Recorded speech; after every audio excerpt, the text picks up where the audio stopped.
How is this Constitution supposed to ensure domestic tranquility or provide for the common defense if it is not applicable to the states? Yes, the Constitution created the government of the United States, but that is not all that it did. Let's take a look at Article 4, Section 2. The citizens of each state shall be entitled to all the privileges and immunities of citizens in the several states. A person charged in any state with treason, felony, or other crime, who shall flee from justice and be found in another state, shall, on demand of the executive authority of the state from which he fled, be delivered up, or to be removed to the state having jurisdiction of the crime. No person held to service or labor in one state, under the laws thereof, escaping into another, shall, in consequence of any law or regulation therein, be discharged from such service or labor, but shall be delivered up on claim of the party to whom such service or labor may be due. Tell me, how is a citizen of one state supposed to be entitled to all the privileges and immunities of citizens of the several states if the one state is not bound under the Constitution to do so? How is a person charged in one state to be delivered up to another state unless the Constitution binds them to do so?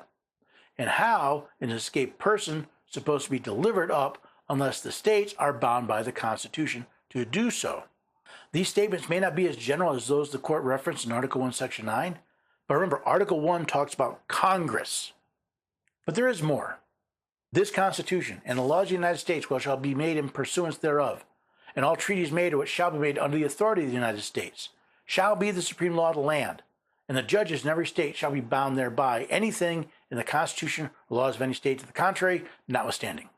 Article 6, Clause 2, known as the Supremacy Clause, not only clearly states that the Constitution is the supreme law of the land, but that the judges in every state are bound to it.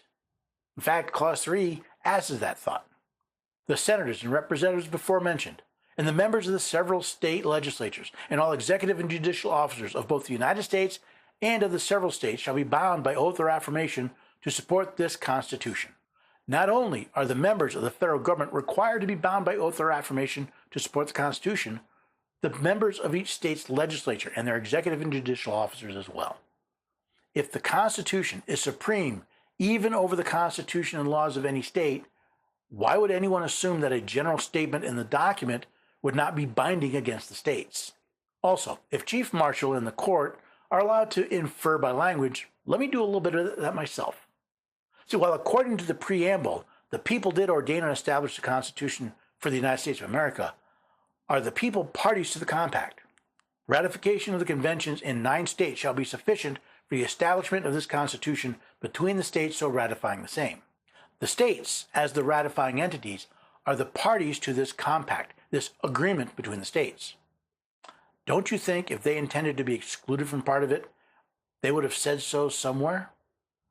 Yet I can find nothing in the language of the Constitution or the debates in the convention that even hinted at the idea that this document was primarily to protect us only from the actions of the federal government unless otherwise stated. There's one more thing, but that will have to wait until we get to the First Amendment below.